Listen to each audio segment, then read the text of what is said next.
ପଢୁ ନବମ ଦଶମ ଯୁକ୍ତ ଦୁଇରେ ପଢୁଥିବା ଛାତ୍ରଛାତ୍ରୀଙ୍କ ପାଇଁ ରହିଛି ବଡ଼ ସୂଚନା। ବର୍ତ୍ତମାନ ଯାହା ବି କିଛି ନୂଆ ଅପଡେଟ୍ ଆସିଛି ତାହା ସମସ୍ତେ ଜାଣି ରଖିବା ଜରୁରୀ।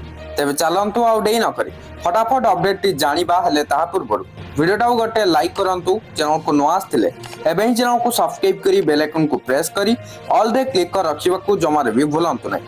ଯାହାଦ୍ୱାରା ଯେତେବେଳେ ବି ଯାହା ବି କିଛି ନୂଆ ନୂଆ ଅପଡେଟ୍ ଆସୁଛି ତାହା ଆମର ଏହି ଚ୍ୟାନେଲ ମାଧ୍ୟମରେ ଦେଖିବାକୁ ପାଇଯିବେ। ଶିକ୍ଷା ମୂଲ୍ୟାୟନ ପୃଷ୍ଠଭୂମିରେ ସଂସ୍କାର ନିମନ୍ତେ ଏନସିଆରଟି ପକ୍ଷରୁ ଦ୍ୱାଦଶ ଶ୍ରେଣୀ ବୋର୍ଡ ପରୀକ୍ଷା ବ୍ୟବସ୍ଥାରେ ବ୍ୟାପକ ପରିବର୍ତ୍ତନ ଲାଗି ପ୍ରସ୍ତାବ ଦିଆଯାଇଛି।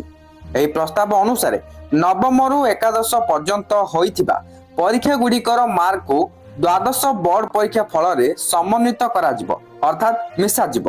ଏଥିସହିତ ଧନ୍ଦାମୂଳକ ତଥା ଦକ୍ଷତା ଭିତ୍ତିକ ଶିକ୍ଷା ଉପରେ ଅଧିକ ଫୋକସ କରାଯିବ।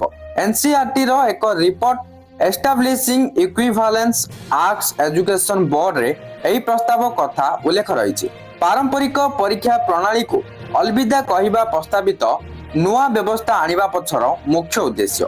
ନୂଆ ମଡେଲ ଅନୁସାରେ ପୂର୍ବ ଶିକ୍ଷାବର୍ଷ ଗୁଡ଼ିକରେ ଛାତ୍ରଛାତ୍ରୀଙ୍କ ପ୍ରଦର୍ଶନକୁ ନେଇ ଦ୍ୱାଦଶ ପରୀକ୍ଷା ଫଳ ଧାର୍ଯ୍ୟ ହେବ।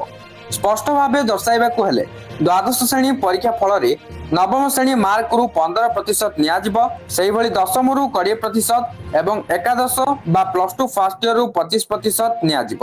ଏଭଳି ଭାବେ ନବମ, ଦଶମ ଓ ଏକାଦଶରୁ ମୋଟ 60% ମାର୍କ ଦ୍ୱାଦଶ ଫଳରେ ମିଶିବ। ବଳକା 40% ମାର୍କ ଦ୍ୱାଦଶ ପରୀକ୍ଷା ଅନୁସାରେ ହେବ।